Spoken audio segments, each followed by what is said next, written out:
Hi everyone, I'm Noreen and welcome to my kitchen. And today we're going to make this lovely corned beef dinner for you in the crock pot with some markdown meat that we got a gonga deal on, and I'm going to tell you all about that. So let's go see how we make this. Alright,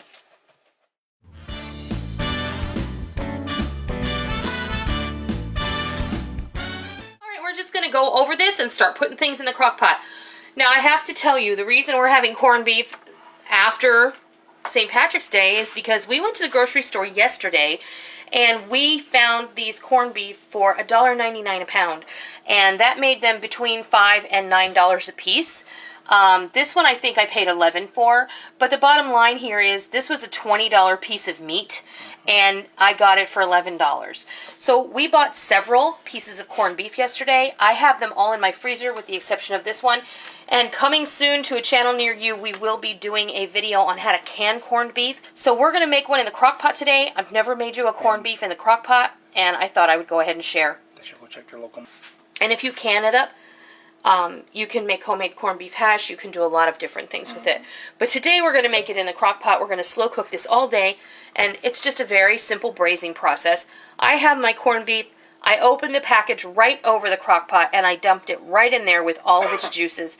It also comes with this little packet of seasonings, which I am going to open up right now and put in there. But it's not enough for me. I really prefer to have a bit more. There's like some chili pepper and maybe some allspice. There's some mustard seed and coriander seed. I see 1 clove. Yeah. That is not going to do it for me. So then I get my regular pickling spice out.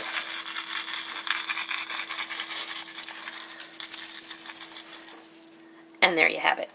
I actually think I'm going to add, let's see, maybe a little more mustard. I'm not sure. Maybe I'll just leave it the way it is for now.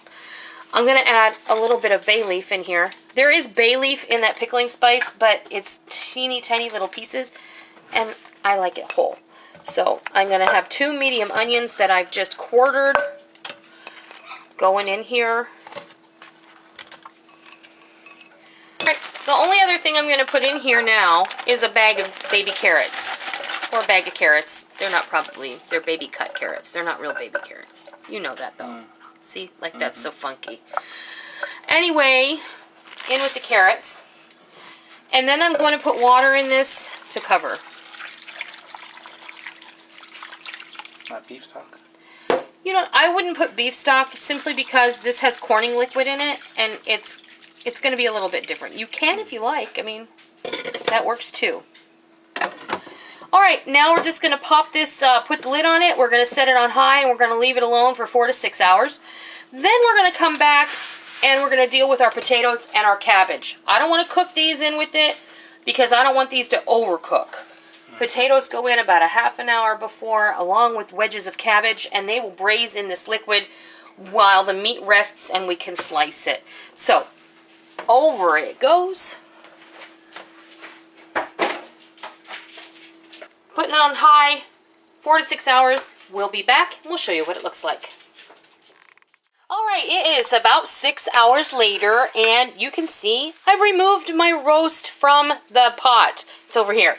So here's our corned beef, and it is ready to rest. Now I took about 6 pretty good sized red potatoes, and I'm going to stick them in here for now. And I still have my crock pot set on high, and I'm going to let these hang out in this good cooking liquid, for half an hour, 45 minutes or so, until they're soft and tender. And then I'm going to come back, I'm going to fish everything out. And then I'm going to add my cabbage to the pot for an extra half an hour until this is nice and braised. Then we'll come back and we'll fix your plate and we'll show you what this crock pot corned beef dinner looks like. Alright, there you have it. Our corned beef dinner is done. Made in the crock pot. Really no fuss. And you should probably do this on a day when you're going to be home. This isn't one of those things that you stick in the crock pot and then leave for work and then come back, because there's a couple of things that have to be done separately. I cooked the meat, took it out, put the potatoes in like you saw, and then about an hour later I took all the potatoes out and stuck them in a bowl, and I wedged up half of that giant head of cabbage And I put the 2 wedges in the crock pot and I let them cook for another hour. And then I just cut those wedges in half because that head of cabbage was enormous. And only 3 of us are going to eat it because Micah doesn't really like it that well. So that's our dinner tonight. It did take a tiny little bit of effort, but not that much. For the most part, it did cook itself. And well worth it. And well worth it. But you know what? The best part of this is the deal that we got on these corned beefs. I can't even begin to tell you how excited I am. The majority of the 12 that I have in the freezer are going to get canned at some point, and I will be doing a video on how to do that. I don't know when I'll get to that. That's why I did put them in the freezer. But when I do it, you can rest assured that I will be doing a video to share how I do it. So, I hope that you give this corned beef in the crock pot a try. I hope that you love it. And until next time, I'll see ya.